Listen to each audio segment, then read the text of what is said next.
റാന്നി പുതിയ പാലം approach road വസ്തു ഉടമകൾക്ക് പണം കൈമാറി തുടങ്ങി. ഭൂമി ഏറ്റെടുക്കൽ നടപടി പൂർത്തിയാക്കിയ 3 സ്ഥലം ഉടമകൾക്കാണ് നഷ്ടപരിഹാര തുക ബാങ്ക് അക്കൗണ്ടിലേക്ക് മാറുവാനുള്ള രേഖകൾ കൈമാറിയത്.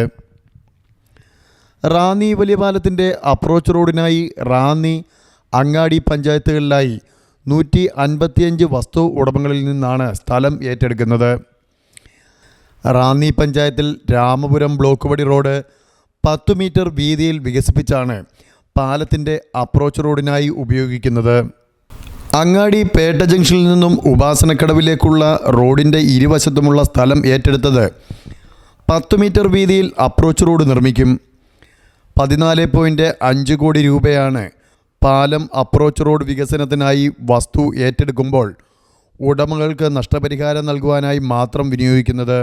പുതുക്കിയ എസ്റ്റിമേറ്റ് പ്രകാരം സിവിൽ പ്രവൃത്തികൾക്ക് 22 കോടി രൂപയാണ് പുതുതായി അനുവദിച്ചിരിക്കുന്നത്. ഈ മാസം വസ്തു ഉടമകളുടെ നഷ്ടപരിഹാരം പൂർണ്ണമായും നൽകി സർക്കാരിലേക്ക് വസ്തു ഏറ്റെടുക്കാനാവും.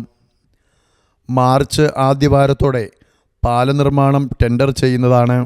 വസ്തു ഉടമകളായ റാന്നി ചന്ദ്രാലയത്തിൽ രാജലക്ഷ്മി, തോട്ടമൺ മുഴിച്ചിക്കാലായിൽ തെക്കേമുറിയിൽ കുര്യാക്കോസ്, അങ്ങാടി ശാസ്താംകോവിൽ രാധ എന്നിവർക്കാണ് നഷ്ടപരിഹാര തുക ബാങ്കിലേക്ക് അവാർഡ് ചെയ്തുകൊണ്ടുള്ള രേഖകൾ കൈമാറിയത്.